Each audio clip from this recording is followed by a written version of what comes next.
Hello dear students, मैं doctor प्रिया सिंगला निर्माण campus of education research and training की ओर से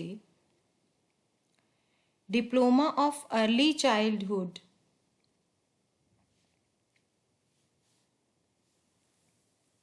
and early childhood care and education की classes conduct कर रही हूँ। हमारी DECE 3 कोर्स कोड की क्लासेस जो हैं वो चल रही हैं।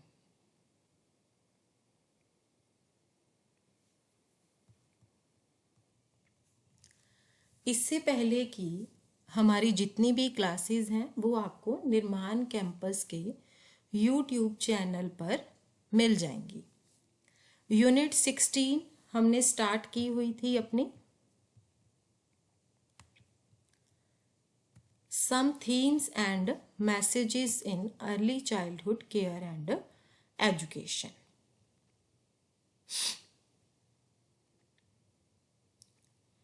हमने एक एग्जाम्पल ली थी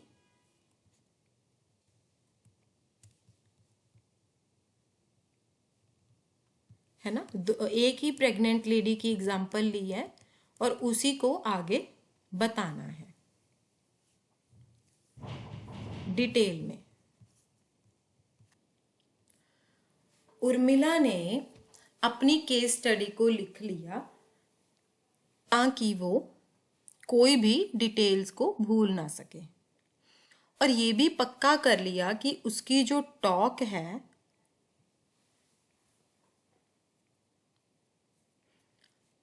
ये हम पढ़ चुके हैं लास्ट क्लास में अपनी में। हमें आज मीटिंग शुरू करनी है। उसने जब लेडीज़ को पहले ही बता दिया था कि मैं टॉक करूँगी, तो फिर उसने मीटिंग बस शुरू कर दी। उसने कहा कि मैं आज आप सब लोगों को एक कमला नाम की औरत है उसकी हिस्ट्री के बारे में बताऊंगी, जो कि शहर में रहती थी जहां मैं पहले काम करती थी। जैसे कि मैं यहाँ पर अब काम करती हूँ वैसे ही मैं पहले शहर में काम करती थी। मैं वहाँ शहर में ही एक आंगनवाड़ी चलाती थी।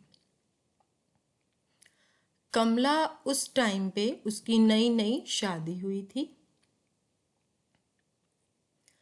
उसका घर परिवार जिसमें कि उसके सास ससुर, उसके देवर जेठ, उसके भाभी ननंद और उसके हस्बैंड रहते थे। जैसे कि उसके सास ससुर रहते थे, 2 उसके देवर थे, एक उसकी ननंद थी और एक उसका हस्बैंड था और एक वो खुद थी। मेरी जो आंगनवाड़ी थी वो उसके घर के बिल्कुल पास में थी। वो दोपहर के टाइम पर कभी कभी मुझसे बात कर लिया करती थी जब वो बच्चों को आंगनवाड़ी से लेने के लिए आती थी। इसी तरह से मुझे उसकी हिस्ट्री जानने का मौका मिला। मैं ये जान पाई कि पहली बार के लिए वो प्रेग्नेंट थी। उसने अपनी प्रेगनेंसी का दूसरा महीना कंप्लीट किया था। मैंने उससे पूछा कि क्या तुमने कभी प्राइमरी हेल्थ सेंटर गई हो? उसने कहा, नहीं माता जी।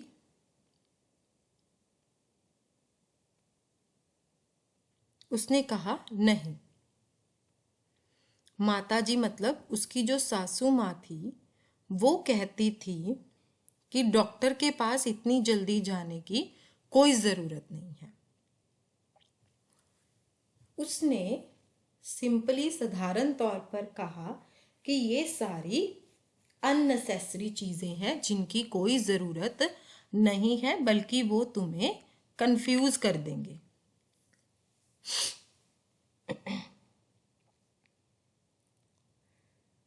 जब टाइम होगा मैं किसी दाई को बुला लूंगी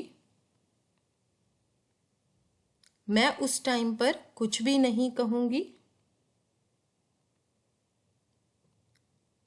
तब तुम्हारा इंटरेस्ट होगा अगर तुम रेगुलर चेकअप के लिए प्राइमरी हेल्थ सेंटर पे चली जाओ। एक ट्रेंड जो दाई थी, उसके पास इक्विपमेंट्स थे डिलीवरी को कंडक्ट करने के, पर वो कॉम्प्लिकेशंस को हैंडल करने के लिए उसके पास कुछ भी नहीं था। इसकी बजाय प्राइमरी हेल्थ सेंटर में जो रेगुलर चेकअप्स थे, उससे उसका वेट गेन भी देखा जाएगा, जो कि इस बात की इंडिकेशन देगा कि अंदर बच्चा जो है वो अच्छे से ग्रो कर रहा है या नहीं। हमारी बातचीत के दौरान मैंने उसको कहा कि आओ मैं तुम्हारा आंगनवाड़ी में वेट ले देती हूँ वेइंग स्केल पे। उसके बाद मैं उसका वेट रेगुलरली चेक करती, वो मान भी जाती थी। मैंने उससे उसके खाने पीने को थोड़ा सा बढ़ाने के लिए कहा कि आपको कुछ खाना पीना जो है वो थोड़ा बढ़ाना पड़ेगा और थोड़ा पौष्टिक खाना पीना अपनी डाइट में लेना पड़ेगा। बहुत ज़्यादा जो महंगे फूड्स होते हैं उसमें सारे पौष्टिक तत्व होते हैं जो कि बच्चे की ग्रोथ के लिए बहुत ज़रूरी होते हैं। उसने कहा कि उसको क्या खाना चाहिए ये सिर्फ इसी बात पे डिपेंड करता है कि उसके घर में क्या बना है। ये उसकी सासू माँ ही डिसाइड करती हैं। जब फैमिली में सारे लोग खाना खा लेते हैं, उसकी सासू माँ और वो जो बचता है वही खाते हैं। मैंने उसको एक्सप्लेन किया कि जब तुम प्रेग्नेंट हो तब तुम्हें आम लोगों से थोड़ा सा ज़्यादा खाना खाने की ज़रूरत है। उसने कहा कि ये बेटर होगा अगर मैं तुम्हारी सासू माँ से बात कर लूँ। नई शादीशुदा होने के कारण उसने कहा कि वो अपनी सासू माँ के साथ इतना घुली मिली नहीं है। उसको थोड़ी सी शर्म आती है ये कहने में कि उसको थोड़ी और ज़्यादा भूख लगी है। मैंने सोचा कि मैं कुछ थोड़े टाइम के लिए खुद ही उनके घर चली जाती हूँ और उसकी मदर इन लॉ, उसकी सासू माँ से बात कर लेती हूँ। शायद मुझे महसूस हुआ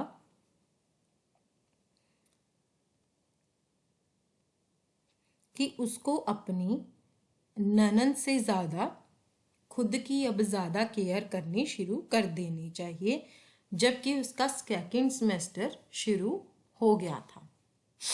पर जब मैंने 4th मंथ के एंड में उसका वेट लिया तो मैंने देखा कि उसके वेट में कोई गेन ही नहीं था, बढ़ ही नहीं रहा था उसका वेट। सेकेंड मंथ में भी उतना ही था और 4th मंथ में भी उसका वेट उतना ही था। जब 5 महीने हो गए, मैंने देखा कि अभी भी उसका वेट कोई ज़्यादा नहीं बढ़ा, थोड़ा बहुत ही बढ़ा है। तो मैंने डिसाइड कर लिया कि अब मैं उसकी सासू माँ से बात करूँगी। 5वें महीने का एंड आते आते उसका वेट 2 किलो ही बढ़ा था अगर हम दूसरे मंथ के वेट के साथ कंपेयर करें। एक दिन मैं उसके घर गई और मैंने उसकी ननद से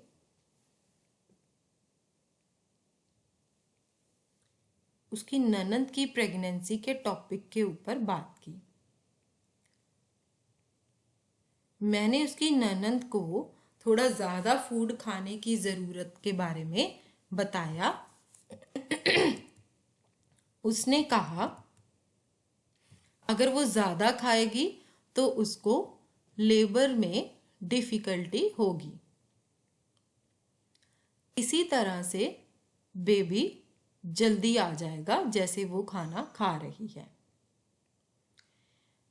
मैंने उसको एक्सप्लेन करने की कोशिश की कि जो आप मान रहे हैं वो बच्चे की ग्रोथ को बहुत ज़्यादा नुकसान करेगा, पर मैं उसको कन्विंस नहीं कर सकी।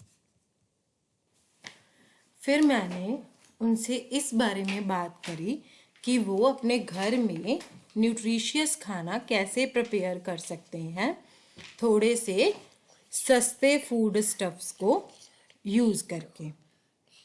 पर उन्होंने मेरी बात को बीच में काटते हुए बोला, ओ बहन जी, वो वही खाएगी जो हमारे घर में बनता है। यहाँ पर काम करने के लिए बहुत कुछ है, हम उसके अकेली के खाने के बारे में कैसे सोच सकते हैं। मैंने उसको समझाने की, बहुत ज़्यादा एक्सप्लेन करने की बहुत ज़्यादा कोशिश की कि अगर आपकी भाभी अच्छा खाना खाएगी तो घर में अच्छा बच्चा आएगा। बट मैं देख सकती थी कि मेरे आर्ग्यूमेंट्स का उनके ऊपर कोई भी प्रभाव नहीं पड़ा। मेरा खुद का भी बच्चा है, 4 उनमें से मर गए हैं, बट बाकी के ठीक हैं। तो उसकी ननद ने कहा कि इसके बारे में क्या स्पेशल है। उसने कहा, अपनी बहू की तरफ इशारा करते हुए कहा, सास ने अपनी बहू की तरफ इशारा करते हुए कहा कि मेरे भी 4 बच्चे मर गए थे, पर बाकी तो बिल्कुल ठीक हैं, तो इसके बारे में ऐसा क्या स्पेशल है।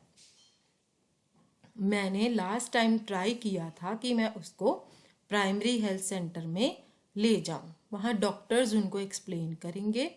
उनकी बहू को टेटनस इंजेक्शंस की भी ज़रूरत है, वो भी उसको लगवाने हैं। उसकी सासू माँ ने कहा, डॉक्टर्स नहीं, कभी नहीं, मैं उसको वहाँ पर कभी नहीं लेके जाऊंगी। अब तुम इस टॉपिक को छोड़ दो बहन जी।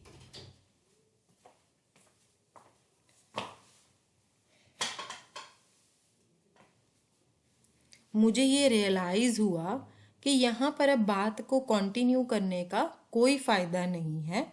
इनफैक्ट बात अब यहाँ पर बिगड़ जाएगी। इसीलिए कमला जैसे पहले आती थी वैसे ही कंटिन्यू करती रही। मैं उसका वेट रेगुलर इंटरवल्स के ऊपर चेक करती रही। जैसे जैसे उसकी प्रेगनेंसी का टाइम एंड आता गया, उसका वेट 55.5 किलो हो गया। जैसे कि सेकंड मंथ में, उसके प्रेगनेंसी के सेकंड मंथ में उसका वेट था 49 kg सेकंड मंथ के एंड में। फिर 5th मंथ के एंड में उसका वेट था 49.5 किलो। 7th मंथ के एंड तक उसका वेट 54.25 kg था और 8th मंथ के एंड तक उसका वेट 54 kg हो गया था। 9th मंथ के एंड तक उसका वेट 55.5 किलो हो गया था। अब ये डिज़ायरेबल था कि एक औरत का 10 से 12 किलो पूरी प्रेगनेंसी में वेट इंक्रीज होना चाहिए। कमला का सिर्फ 6.5 किलो वेट ही इंक्रीज हुआ था। एक दिन कमला को बेबी बॉय बॉर्न हो गया था, उसका वेट सिर्फ 2 किलो था। जो हेल्दी बेबी होता है उसका वेट कम से कम 2.5 किलो होना बहुत ज़रूरी है। जो मिडवाइफ होती है उसको ये कभी भी श्योर नहीं होता कि बच्चा बचेगा या नहीं बचेगा, पर फिर भी वो डिलीवरी को करती है। मैंने कमला की मदर इन लॉ सासू माँ को एक्सप्लेन किया था कि कमला का फूड इनटेक इंक्रीज कर देना चाहिए क्योंकि उसको बेबी को भी फीड करना था। बट उसका एटीट्यूड फिर वही सेम था जैसे पहले था। बच्चा बच गया, पर बच्चा बहुत ज़्यादा वीक था और बीमारों की तरह लग रहा था। मैंने हर महीने में बच्चे का वेट लेना शुरू कर दिया। आगे एक चार्ट बना हुआ है 16.4, उसमें बच्चे के पहले 6 मंथ्स की ग्रोथ जो है वो दिखाई हुई है। उसमें हम देख सकते हैं कि जो ग्रोथ चार्ट है वो ये दिखाती है कि उसकी ग्रोथ लाइन जो है वो उस एरिया में नहीं आती है जो कि रोड टू सेफ्टी का एरिया होता है। 6th मंथ में ये जो बच्चा होता है उसको डायरिया हो जाता है और वो बच्चा पहले ही मालनरिश्ड बच्चा था, तो उसकी जो बॉडी थी उसमें इतनी स्ट्रेंथ नहीं थी कि वो बच्चा इन्फेक्शन से लड़ने की ताकत उसमें आ सके। वो बच्चा 7th डे पर मर गया। सिर्फ कमला ही थी, जो कमला की मदर इन लॉ थी, सिर्फ उसको ही फिर रियलाइज हुआ कि मैंने उसको क्या कहा था। जब कमला नेक्स्ट टाइम फिर से प्रेग्नेंट हुई तब मैंने उसको डिटेल में पूछा कि तुम अपने फूड में कमला क्या खाना चाहती है। फिर उसने मुझे डिटेल में पूछा उसकी मदर इन लॉ ने। फिर दूसरी बार वो उसको प्राइमरी हेल्थ सेंटर में रेगुलर चेकअप्स के लिए लाती गई और कमला का जो सेकंड प्रेगनेंसी थी वो बहुत हेल्दी थी। अब जो टेबल 16.1 है वो ये दिखाता है कि उसका वेट हर महीने कितना इंक्रीज हुआ सेकंड प्रेगनेंसी के टाइम पे। प्रेगनेंसी का जो सेकंड मंथ है तब उसका वेट था 51 kg, 4th मंथ में 52 kg, 5th मंथ में 53 kg, 7th मंथ में 58, 8th मंथ में 59, 9th मंथ में 61 kg उसका वेट था। इसीलिए आप देख सकते हैं कि कमला ने अपनी सेकेंड प्रेगनेंसी के ड्यूरिंग 10 किलो का वेट गेन कर लिया। कमला ने अपनी सेकेंड प्रेगनेंसी में एक हेल्दी बेबी गर्ल को जन्म दिया जिसका वेट था 3.2 kg। अब कमला को अपनी लैक्टेशन के टाइम पर न्यूट्रिशियस फूड खाना था। बेबी का गेट तेजी से बढ़ता। फिर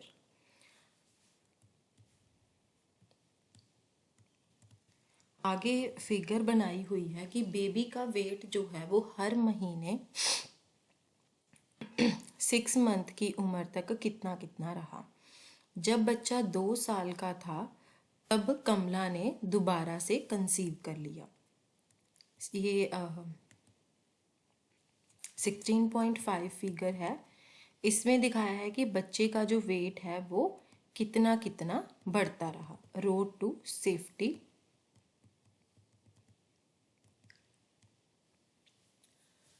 जब बच्चा 2 साल का था तब कमला ने दोबारा कंसीव किया और एक हेल्दी बेबी बॉय को डिलीवर किया। तो आप देख सकते हैं कि अगर प्रेगनेंसी के टाइम पर आप प्रॉपर मात्रा में खाना खाते हैं और पौष्टिक खाना खाते हैं तो इससे बहुत ज़्यादा फर्क पड़ता है। जैसे कि कमला ने अपनी पहली प्रेगनेंसी में सिर्फ कम खाना ही नहीं खाया, बट जितना भी उसने खाया वो भी न्यूट्रिशियस नहीं था। मील टाइम्स पर वो चटनी और अचार के साथ सिर्फ चपाती खाती थी।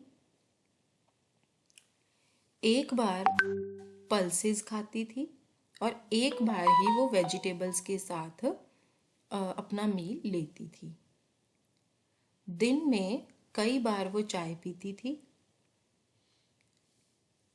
बड़ी मुश्किल से ही उसमें थोड़ा बहुत कभी दूध डाला होता था और दूध तो बहुत रेयरली लेती थी और कर्ड भी बहुत कम लेती थी। फ्रूट्स महंगे होने के कारण उसका हाउस होल्ड में बहुत कम फ्रूट्स होते थे, इसीलिए उसकी डाइट जो थी वो मेनली सीरियल बेस्ड थी, और जो कि मिनरल्स, वाइटामिन्स और प्रोटीन्स उसमें प्रॉपर मात्रा में नहीं होते थे। अपनी सेकेंड प्रेगनेंसी में कमला ने प्रॉपर मात्रा में खाना खाया। वो 4 से 5 बार दिन में खाना खाती थी। उसके मेन मील में पल्सेस इंक्लूड होती थी, दाल, चपाती या चावल या एक सब्जी हर मील में इंक्लूड होती थी। वो हर 2 या 3 दिन में एक बार दूध या दही लेती थी।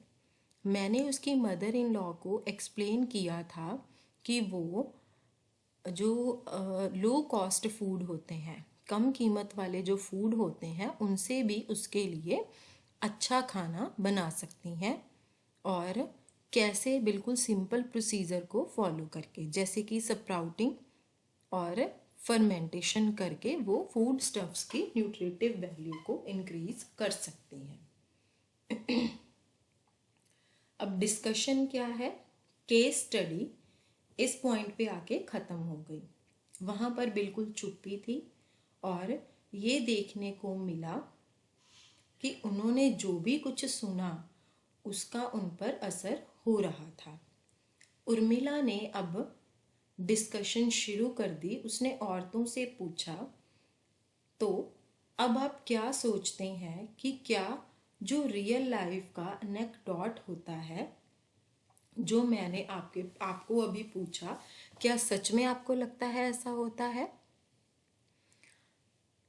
एक औरत ने उनको कहा, बहन जी, आप हमें ऐसी चीज़ों के बारे में बताते रहिए।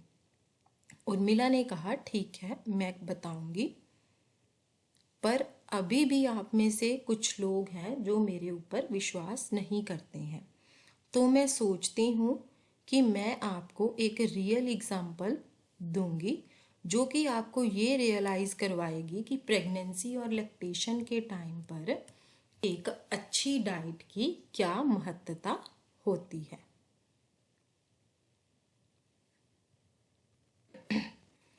एक ओल्ड लेडी ने रिस्पॉन्ड किया, पर ये थोड़ा सा मुश्किल है कि प्रेग्नेंट और लैक्टेटिंग वुमेन के लिए अलग से स्पेशल फूड बनाना।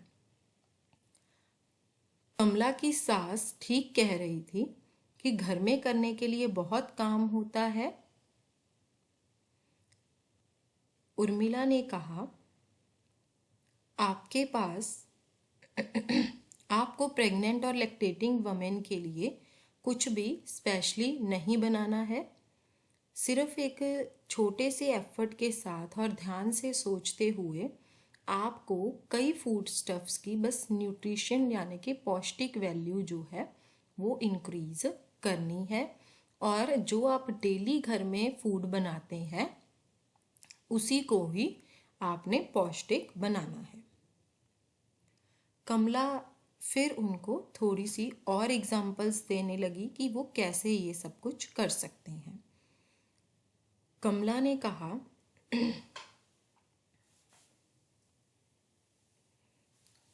उर्मिला ने कहा कि अगर आप इंटरेस्टेड हैं तो अपनी नेक्स्ट मीटिंग के ड्यूरिंग मैं आपको बना के बता सकती हूँ कि आप लो कॉस्ट की, कम कीमत की पौष्टिक फूड आइटम्स को कैसे प्रिपेयर कर सकते हैं, जो कि घर के बाकी मेंबर भी खा सकते हैं।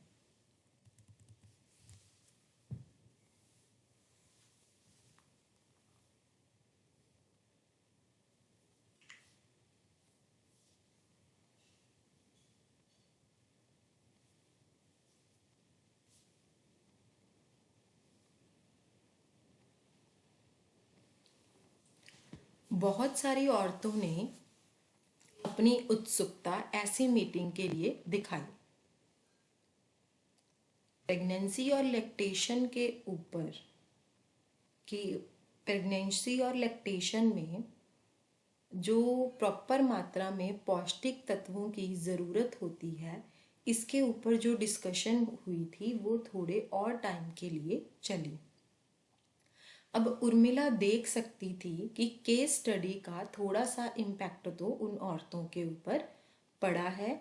इवन कई औरतें तो ऐसी थी जिन्होंने कभी उनको अटेंड भी नहीं किया था, या कई औरतें बाद में आई थी।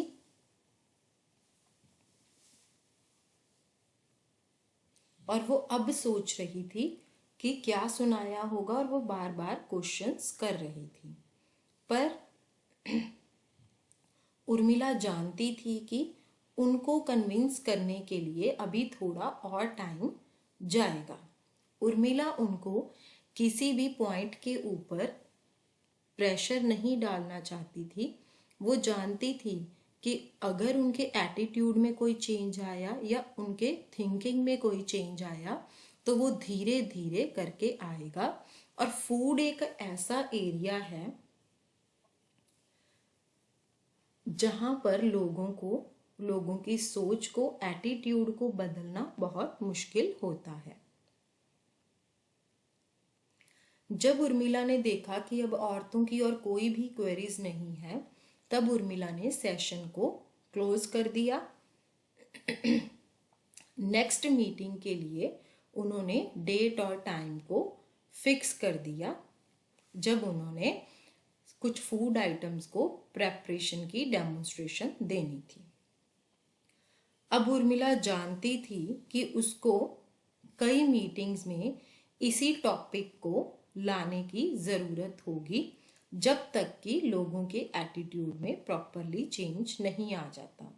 जैसे कि आज था, वो जानती थी कि उसने अपना गोल अचीव कर लिया था, पर फिर भी वो नई लाइंस के साथ एक नई सोच को सेट करना चाहती थी। नेक्स्ट मैसेज है, wash your hands before eating. खाना खाने से पहले अपने हाथ धोना। And cut your finger nails to prevent falling ill. Finger nails को काटना भी बहुत ज़रूरी है बीमार पड़ने से बचने के लिए।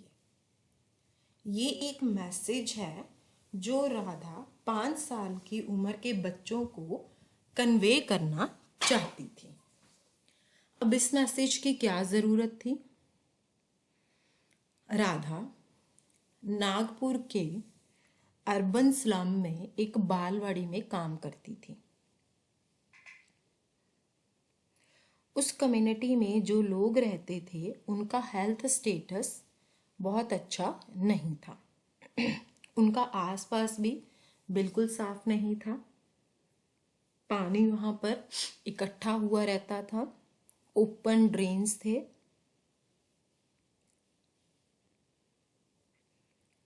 जहाँ पर हमेशा ही मस्कीटोज और फ्लाइज पैदा होते रहते थे। डायरिया, कॉलरा और टाइफाइड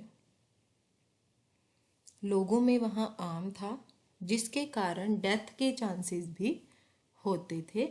पर्टिकुलरली कब होते थे? जब बहुत ही गर्मी और मॉइस्ट समर के मंथ थे।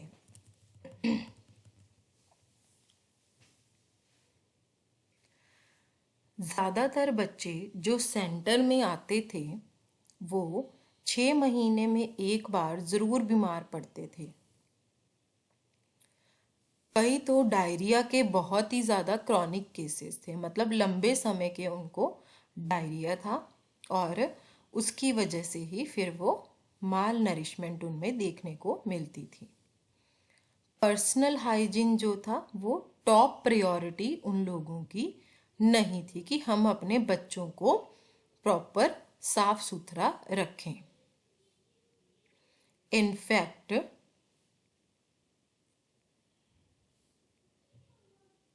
ये कैसे हो सकता था कि जब उनका पूरा दिन 2 एंड की मीट बनाने में स्पेंड हो जाता था। कई बार कई बच्चे बालवाड़ी में आते थे बिना मुंह धोए ही वो बालवाड़ी में आ जाते थे। राधा ने एक बार पेरेंट्स की मीटिंग ऑर्गेनाइज की इस मैसेज को कन्वे करने के लिए कि हेल्थ और हाइजीन जो है वो बहुत इम्पॉर्टेंट है। बट इस मैसेज को, इस मीटिंग को बहुत ही पुअर रिस्पॉन्स मिला। सिर्फ 5 या 6 पेरेंट्स ही मीटिंग में आए थे। ये वो पेरेंट्स थे जो कि ऑलरेडी इस बात के लिए जागरूक थे कि हमें बच्चों की हाइजीन को मेंटेन करने की ज़रूरत है ताकि हम बच्चों की हेल्थ को अच्छा कर सकें। राधा अब लॉस पर थी कि वो उस एरिया के लोगों के बीच में साफ सुथरा और प्रॉपर हाइजीन को मेंटेन करने की हैबिट्स को नहीं डाल पाई थी।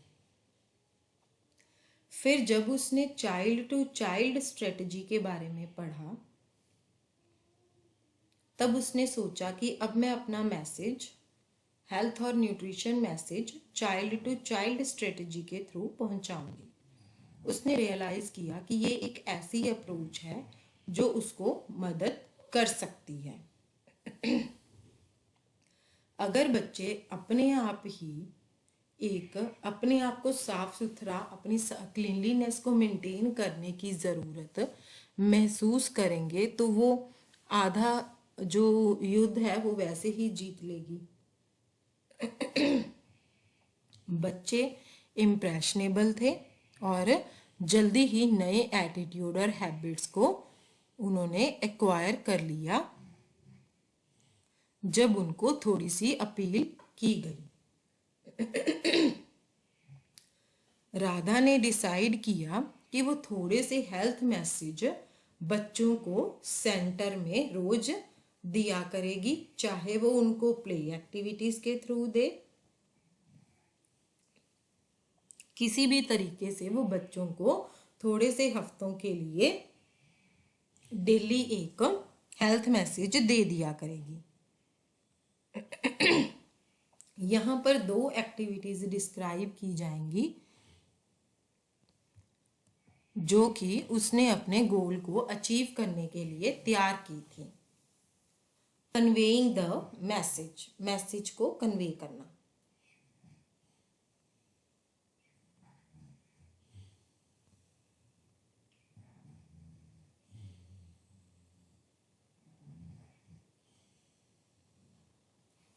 सबसे पहला है हमारा पपेट शो।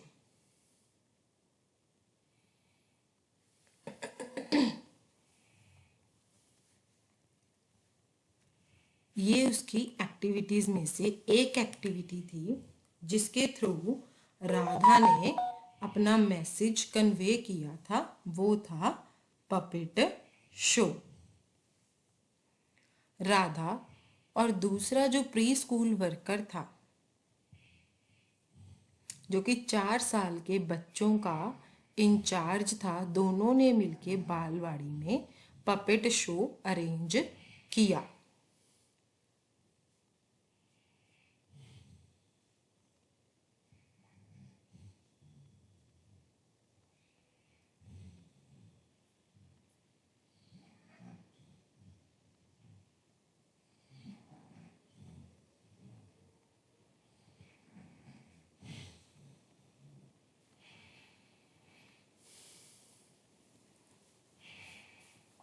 राधा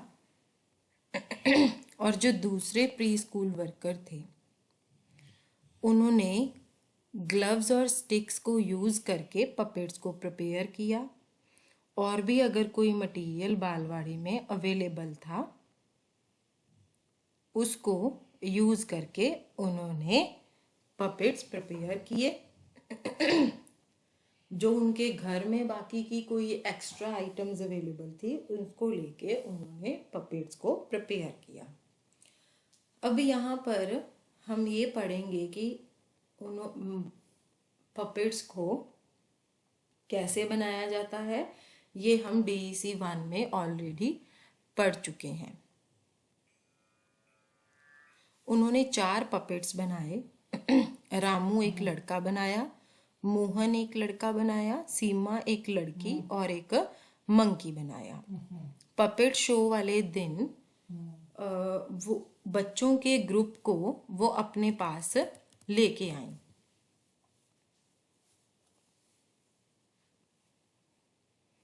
अब पपेट शो कैसे हुआ? सबसे पहले रामू क्या बोला, उसने मोहन के घर नॉक किया, जो कि एक थिक कार्डबोर्ड शीट से किया गया था। मोहन, जल्दी कर, हम लेट हो रहे हैं। मेले में सब कुछ खत्म हो जाएगा। वहां पर खाने के लिए कुछ भी नहीं है और ना ही खेलने के लिए कोई गेम्स हैं। मैंने तुम्हें कहा था ना कि तुम 4 बजे तक रेडी रहना। तुम अभी तक रेडी क्यों नहीं रहे?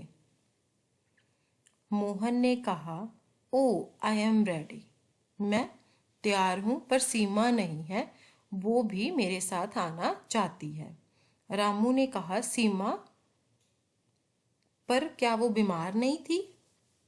मोहन ने कहा, हाँ थी, उसका पेट थोड़ा सा ठीक नहीं है, पर पिछले 2 दिनों से वो ठीक है। पहले उसका पेट थोड़ा सा अपसेट था।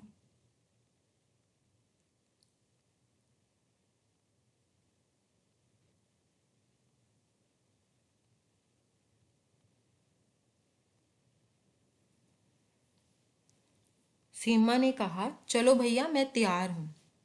रामू ने कहा, पर क्या तुम ठीक फील कर रही हो? सीमा ने कहा, ओ हाँ, मैं घर पर बैठकर बोर हो गई थी। तो रामू, मोहन और सीमा अब मेला ग्राउंड की तरफ जाने लगे। सीमा ने कहा, ओ देखो भैया, वहां पर एक घूमने वाला व्हील मैं देख सकती हूँ। रामू ने कहा, मुझे तो, मैं बहुत सारे अलग अलग तरह के स्नैक्स को स्मेल कर सकता हूँ। मोहन ने कहा, हम बहुत इंजॉय करेंगे यहाँ पर, जल्दी करो सीमा, थोड़ा सा तेज चलो। थोड़े टाइम बाद रामू ने कहा, लो हम पहुंच गए, चलो अब चलते हैं और कुछ खाते हैं। इतना चलने के बाद मुझे तो अब भूख लग गई है, चलो सबसे पहले छोले भटूरे खाते हैं। मोहन और सीमा ने कहा, हाँ ठीक है। जब वो एक बार स्टॉल पर पहुंच गए, सीमा ने अचानक से रियलाइज किया कि वो इसको नहीं खा सकती है।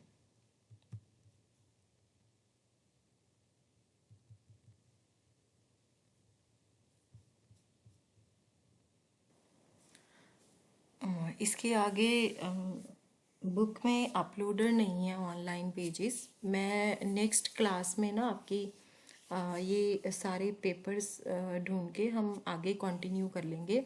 अभी हम टाइम ना वेस्ट करते हुए ना अपना यूनिट 17 स्टार्ट करते हैं। ये जो हमारा मैसेज 4 था ना, इसको हम यहीं से ही कंटिन्यू कर लेंगे। ओके, अभी हम यूनिट 17 जो हमारी है वो स्टार्ट कर लेते हैं। यूनिट 17 है basics of management.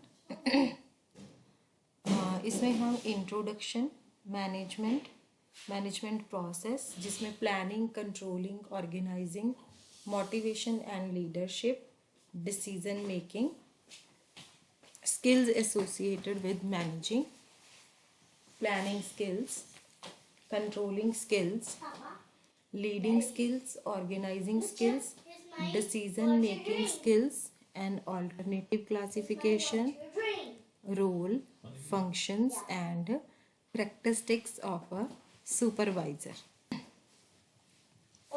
Basic form में जो मैनेजमेंट होती है उसको हम कैसे डिस्क्राइब करते हैं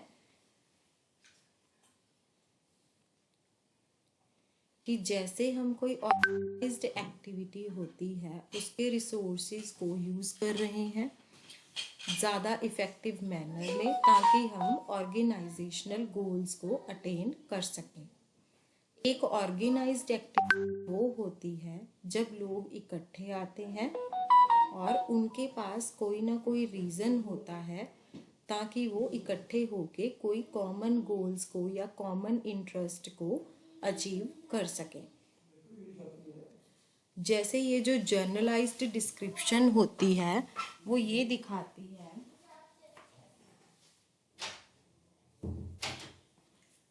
कि जो मैनेजमेंट है वो एक नेसेसरी प्रीरिक्विजिटी है कि ऑर्गेनाइजेशन में इफेक्टिवनेस को अटेन करने के लिए।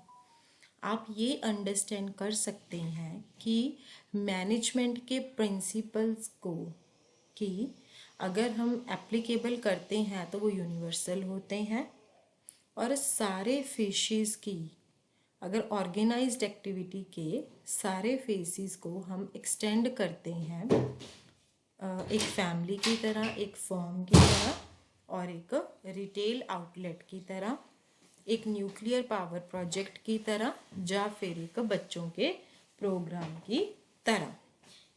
इस यूनिट में हम ये समझने की कोशिश करेंगे कि कुछ बेसिक प्रिंसिपल्स और उनकी एप्लीकेशंस बच्चों के प्रोग्राम में कौन कौन सी हैं। Management, definition and meaning. जो मैनेजमेंट होती है उसको हम कई तरह से डिफाइन कर सकते हैं। सिंपल डेफिनेशंस के अकॉर्डिंगली मैनेजमेंट वो होती है जब हम दूसरों के थ्रू काम को कर लेते हैं। चाहे ये डेफिनेशन बिल्कुल सिंपल है, पर इसका असली मतलब जो है वो ये एक्सप्लेन करना नहीं है कि मैनेजमेंट के कंसेप्ट को फुली एक्सप्लेन करना इसका मेन मकसद नहीं है।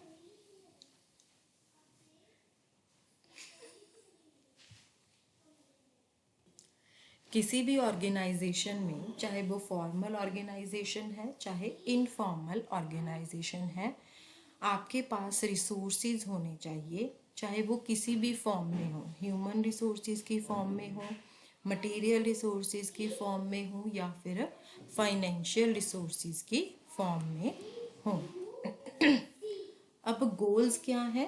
गोल्स जो हैं वो रिजल्ट्स होते हैं जो कि किसी भी ऑर्गेनाइजेशन द्वारा सॉर्ट किए जाते हैं उनको अचीव करने के लिए। मान लीजिए आप चिल्ड्रंस डे को सेलिब्रेट करने के लिए, चिल्ड्रंस डे सेलिब्रेशन को ऑर्गेनाइज करने में इंटरेस्टेड हैं अपने प्री स्कूल में। आपके पास जितने भी अमाउंट है मनी की,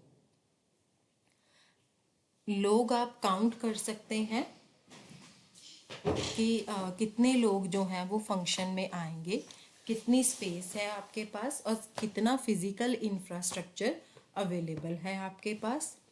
ठीक है, तो आपके पास कितने रिसोर्सेज हैं एक एक्टिविटी को ऑर्गेनाइज करने के, ये आप देख सकते हैं। अब आपका गोल इसमें क्या है कि जो चिल्ड्रंस डे की सेलिब्रेशन है ना, उसको मेमोरेबल बनाना, और मतलब बच्चों के लिए मेमोरेबल बनाना आपका एक गोल है जो कि आप कई तरीकों से अचीव कर सकते हैं। ऑब्वियसली आप ट्राई करेंगे कि आप ऑल्टरनेटिव को चूज कर लीजिए जो कि बच्चों के लिए अलाउ करे, ताकि बच्चे इस प्रोसेस में एंजॉय कर सकें।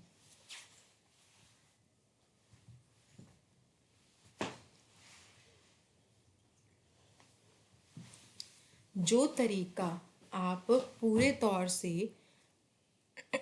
रिसोर्सेज को यूटिलाइज करेंगे, जिसके थ्रू आप इस गोल को अटेन करेंगे, उसको हम प्रोसेस ऑफ मैनेजमेंट बोलेंगे। सेलिब्रेशन को मैनेज करने के लिए पर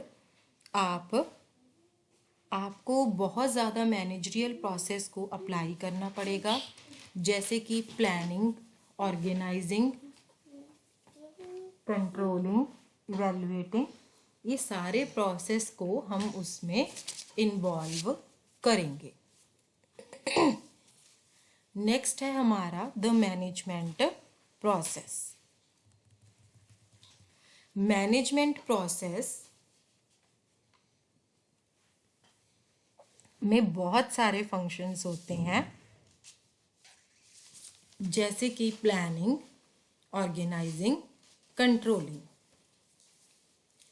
हमें हर फंक्शन को समझने की ज़रूरत है और देखने की ज़रूरत है कि चाइल्ड केयर सेंटर में ये कैसे एप्लीकेबल होते हैं, या एक प्रोग्राम जिसमें बच्चों के लिए सर्विसेज की डिलीवरी इन्वॉल्व हो। सबसे पहला है प्लानिंग। प्लानिंग एक सबसे बेसिक और परवेसिव प्रोसेस है जो कि मैनेजमेंट में इन्वॉल्व होता है।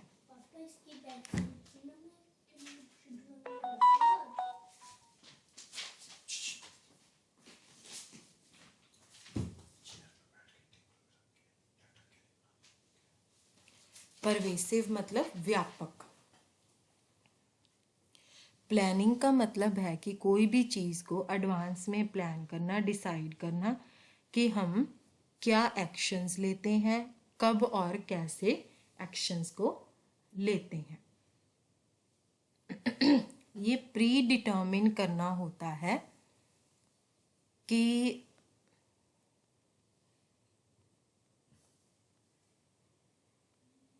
हमें क्या कोर्स ऑफ एक्शन लेना है किसी भी ऑर्गेनाइजेशन के गोल्स को अचीव करने के लिए। अब प्लानिंग में क्या क्या इन्वॉल्व होता है कि हमें सारे जो प्रोस्पेक्टिव एक्शंस होते हैं उनको फॉर्मली पुट करना होता है एक दिए हुए टाइम पीरियड में। हर कोई इंसान जो कि मैनेजिंग प्रोसेस में पार्टिसिपेट करता है वो प्लानिंग में इन्वॉल्व होता है, चाहे उनकी जो कंट्रीब्यूशन है वो कम हो या ज़्यादा हो। उनके इनपुट की जो स्कोप है या नेचर है प्लानिंग प्रोसेस में वो वेरी भी कर सकती है। अब यहाँ पर एक एग्जांपल दी गई है।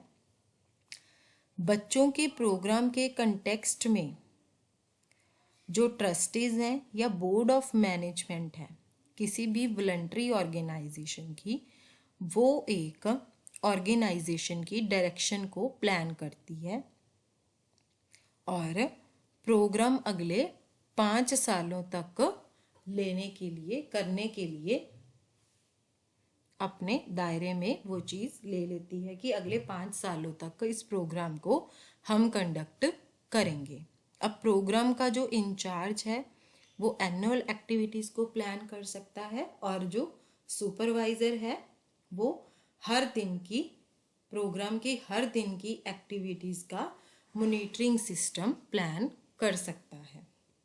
ऐसी प्लानिंग में जो इवेंट्स फ्यूचर में होने होते हैं उसको हम डिसाइड कर सकते हैं।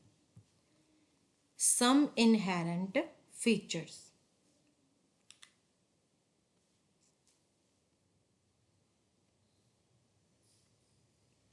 कुछ अंदरूनी विशेषताएं जो हैं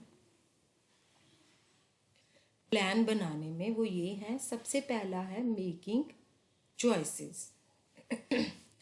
कहते कि हम यहाँ पर बच्चों के प्रोग्राम की एग्जांपल लेते हैं जो कि एक वॉलंटरी ऑर्गेनाइजेशन चला रही है।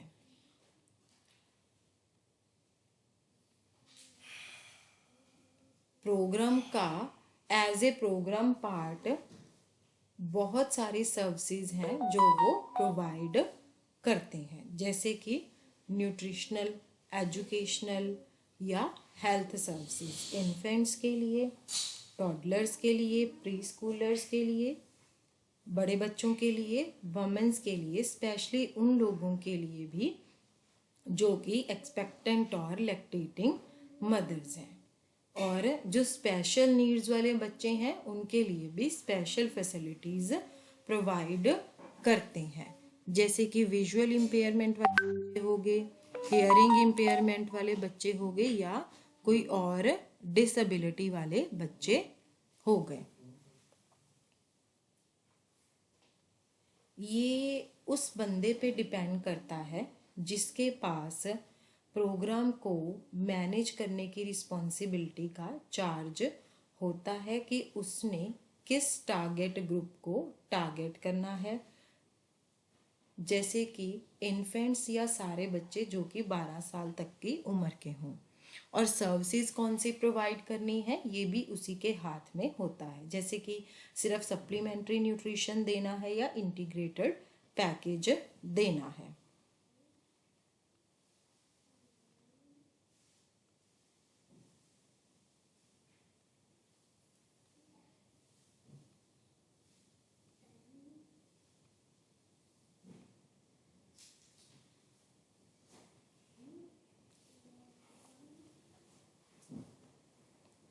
अगर लिमिटेड रिसोर्सेज हैं, है ना, उसके द्वारा कोई प्लानिंग को चलाया जा रहा है तो काफ़ी कंस्ट्रेंट्स को हम दिमाग में रखेंगे कि हम एक प्रोग्राम को इफ़ेक्टिव और रेलिवेंट बना सकें। तो जो प्लानिंग है उसमें क्या क्या चीज़ें इन्वॉल्व होनी चाहिए वो सारा कुछ आ गया। और इसके साथ साथ ये है कि हमें एक प्लान ऑफ एक्शन का दूसरा ऑल्टरनेटिव प्लान ऑफ एक्शन भी बनाना है जिसमें चॉइसेस अवेलेबल हो। नेक्स्ट है हमारा कमिटिंग रिसोर्सेस। कहते जब आपने प्लान बना, ठीक है, अब आप कुछ रिसोर्सेस को यूज करेंगे, उनको आप ट्रांसलेट करेंगे तो आपने प्लान ऑफ एक्शन में आना है।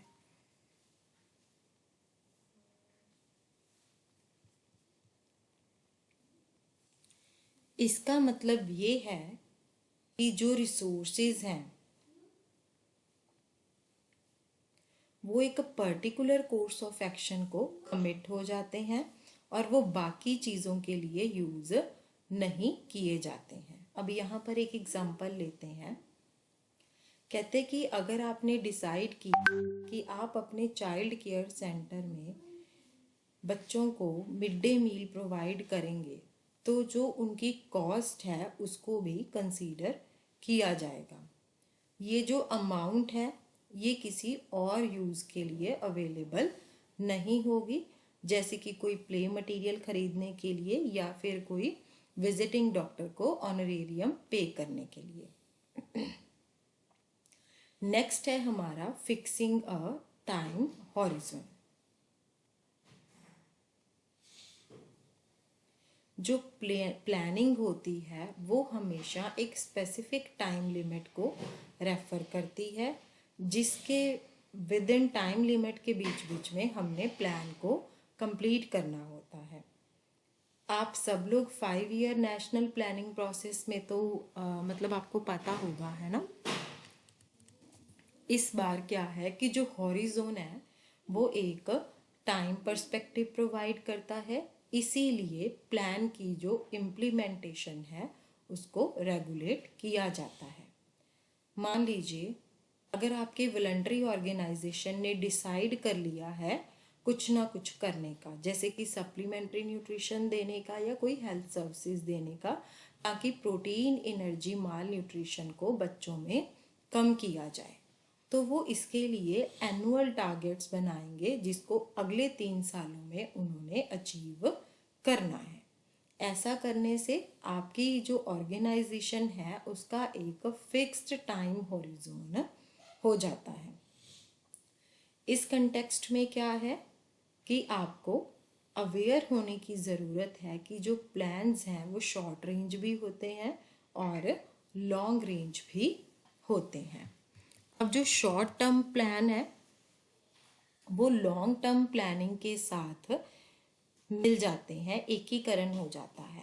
एक्चुअल प्रैक्टिस में क्या है कि जो लॉन्ग रेंज प्लान होता है उसको तोड़ के शॉर्ट टर्म प्लान्स बनते हैं जो कि हर दिन जो एक्शंस लिए जाने हैं ये उसका बेस बन जाते हैं। जैसे कि अगर आप 3 या 5 साल का कोई प्लान बना रहे हो तो इसके एंड में आप ये देखोगे कि आपने जो प्रोग्रेस का लेवल सेट किया था क्या आपने उसको अटेन कर लिया है ना।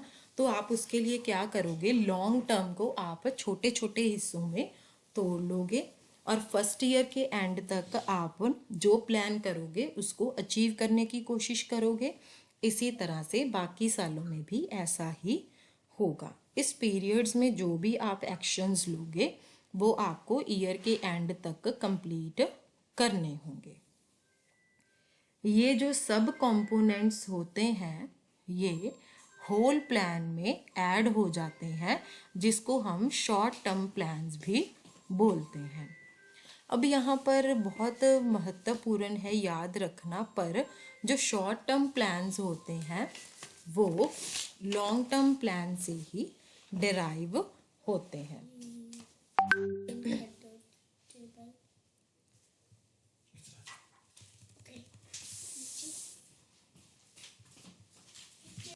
नेक्स्ट है हमारा प्रोवाइडिंग डायरेक्शनैलिटी। कहते कुछ भी मैटर नहीं करता है कि क्या एक्टिविटी और लेवल जिसके ऊपर प्लान ड्रॉ किया गया है, सिर्फ आपने गोल्स के ऊपर फोकस करना है और उनकी अचीवमेंट क्या है, कितना आपने अचीव करना है, बस सिर्फ आपने उसके ऊपर फोकस करना है। अब कुछ एडवांटेजेस क्या हैं?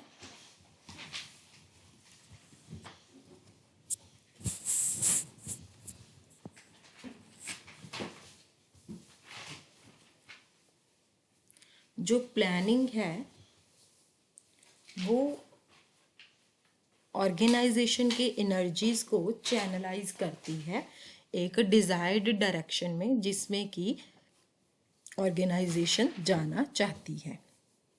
जैसे कि आपने पढ़ा है कि जो प्लानिंग होती है उसमें कमिटमेंट ऑफ रिसोर्सेज होते हैं, है ना, कि इतने रिसोर्सेज हमें चाहिए होंगे अपने ऑब्जेक्टिव्स को कंप्लीट करने के लिए। अब प्लान क्या है? प्लान फ्यूचर अपॉर्चुनिटीज़ को पाने के लिए एक तरीका है जिसको हम प्रिपेयर करते हैं। कई बार क्या होता है, लोग प्लानिंग के लिए बड़े एक्साइटेड होते हैं। जो फ्यूचर होता है वो हमेशा ही अनसर्टेन होता है और हमारे कंट्रोल से बिल्कुल बाहर होता है, इसीलिए हमेशा रिस्क रहता ही रहता है। ऐसे मोमेंट्स में हम यहाँ पर एक एग्जांपल देखेंगे कि क्लाउडी डे के ऊपर जब आप अम्ब्रेला लेके घर से एक स्टेप बाहर रखते हैं तो आप अनसर्टन फ्यूचर की कॉन्टिजेंसी के साथ डील होने के लिए प्रिपेयर हो रहे हैं। हो सकता है कि रेन हो सकता है रेन ना हो। अगर ऐसा कुछ होता है तो आप इसके लिए प्रिपेयर्ड हैं। इसी तरह से प्लानिंग में क्या है कि आप एंटिसिपेट करते हैं और फ्यूचर अपॉर्चुनिटीज़ और प्रॉब्लम्स के लिए प्रिपेयर होते हैं। आप एक प्लान ऑफ एक्शन को ड्रॉ कर सकते हैं। उसका मतलब ये है कि आप जल्दी जल्दी से इवेंट्स को रिएक्ट नहीं करते हैं जब आपको उनको कन्फ्रंट करना पड़ता है, पर आप उनके लिए हमेशा प्रिपेयर रहते हैं और जब भी उसके साथ डील करना होता है तो बेटर डील करते हैं। नेक्स्ट है हमारा planning ensures the most efficient use of scarce resources. ये एक दूसरा इम्पॉर्टेंट रीज़न है कि क्यों प्लानिंग जो है उसको एक इम्पॉर्टेंट मैनेजरियल एक्टिविटी माना जाता है।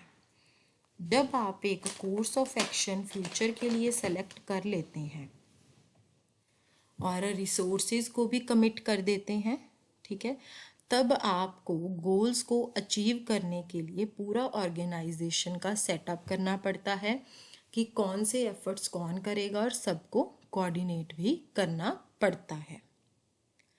ये इम्प्लाई करता है कि रिसोर्सेज की पूलिंग होती है और उनकी ऑप्टिमम एलोकेशन होती है बिना किसी अननेसेसरी वेस्टेज के।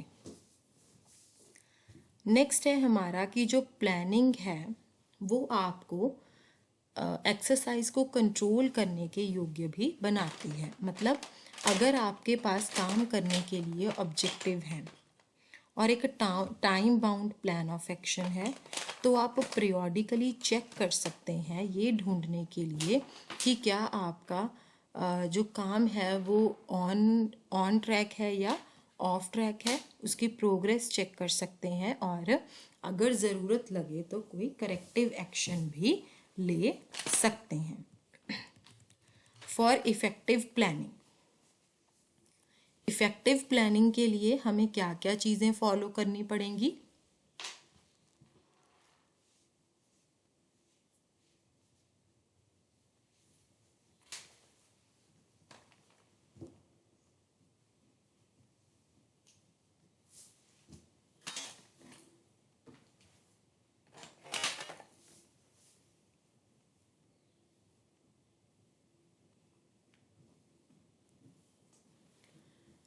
सबसे पहला है planning starts from the top. जो प्लानिंग है वो टॉप से स्टार्ट होती है। लॉजिकली जो प्लानिंग है वो टॉप से ही स्टार्ट होती है और लेवल तक धीरे धीरे नीचे आती जाती है। वो लेवल तक आती है जहाँ तक आपको एक्चुअली काम करना होता है किसी भी सिस्टम में।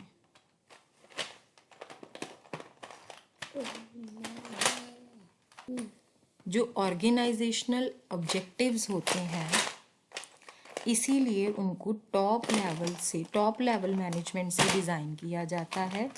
फिर उनको सुपरवाइजरी लेवल तक राइज किया जाता है और फिर ऑपरेटिंग लेवल ऑब्जेक्टिव्स तक राइज किया जाता है। फिर उनको हर दिन एक्टिविटी को डायरेक्शंस दी जाती हैं। सिर्फ तभी ही जो एफर्ट्स होते हैं वो इंटीग्रेटेड और कोहेसिव हो सकते हैं। ऑर्गेनाइजेशन के जितने भी सारे मेंबर्स हैं वो ऑर्गेनाइजेशन के ऑब्जेक्टिव्स जो कि सेट किए गए हैं उनके लिए ही काम करते हैं। अदरवाइज जो रिजल्ट होते हैं वो टोटली काउस होते हैं। पर इस कंटेक्स्ट में ये इम्पॉर्टेंट है याद रखना कि प्लान्स सिर्फ तभी इफ़ेक्टिव हो सकते हैं अगर वो प्रॉपरली उनको लोगों द्वारा इम्प्लीमेंट किया जाए किसी भी ऑर्गेनाइजेशन में ऑपरेटिंग लेवल्स तक। जैसे अब एग्जांपल दी गई है कि एक्टिविटी प्लान जो है बच्चों के प्रोग्राम के लिए उसको ड्रॉ किया गया, वो सिर्फ तभी इफ़ेक्टिव होगा अगर कंसर्न्ड स्टाफ वो सारी एक्टिविटीज़ को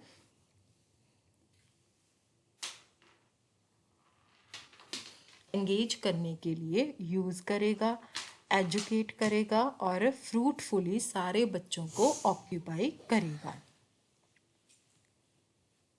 एक इफ़ेक्टिव तरीका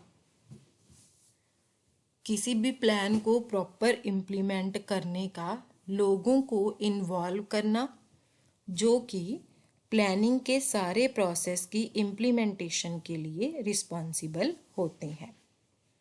नेक्स्ट है हमारा कि प्लानिंग जो है वो फ्लेक्सिबल होनी चाहिए।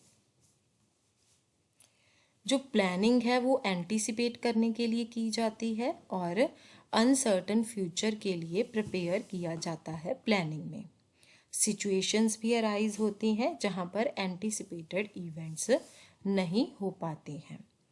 प्लानिंग इसीलिए फ्लेक्सिबल होनी चाहिए ताकि अगर कभी कोई भी अनएक्सपेक्टेड हैपनिंग्स हो जाए तो हम प्रोग्राम को चेंज भी कर सकते हैं। अब प्रिपेयर करने का सबसे अच्छा तरीका ये है, अनसर्टन फ्यूचर को प्रिपेयर करने का सबसे अच्छा तरीका ये है कि कॉन्टिंजेंसी प्लान्स को बनाना, जो कि टोटली एंटीसिपेटेड इवेंट्स जो नहीं हुए होते हैं उनके प्रेमिसेस के ऊपर बेस्ड होता है। जैसे एग्जाम्पल कि आप अपने बच्चों के प्रोग्राम की एक्टिविटीज़ की एक्सपेंशन को प्लान करते हो अजम्पशन के ऊपर और एक ग्रांट भी आपको मिल जाती है जैसे कि ग्रांट जो है वो सिर्फ एक प्रॉमिस, फ्यूचर प्रॉमिस होता है, उसको हम मटेरियलाइज नहीं कर सकते हैं और ना ही उनका प्रॉमिस कर सकते हैं। अगर हम इसको अनसर्टेनिटी को कंसीडरेशन में लें तो कॉन्टिजेंसी प्लान भी होना चाहिए और फ्लो एक्शन जो होता है, कोर्स ऑफ एक्शन, उसको भी फॉलो करना चाहिए अगर ग्रांट जो है वो मटेरियलाइज नहीं होती है। ये है आपकी एक्सरसाइज 1। इसके बाद हमारा आता है कंट्रोलिंग। कंट्रोलिंग हम अपनी नेक्स्ट क्लास में कंटिन्यू करेंगे और उसके साथ ही जो हमारी बाकी की यूनिट 16 बची हुई है उसको हम कंटिन्यू कर लेंगे। आज की क्लास हम यहीं पर ही ख़त्म कर देते हैं। Thank you.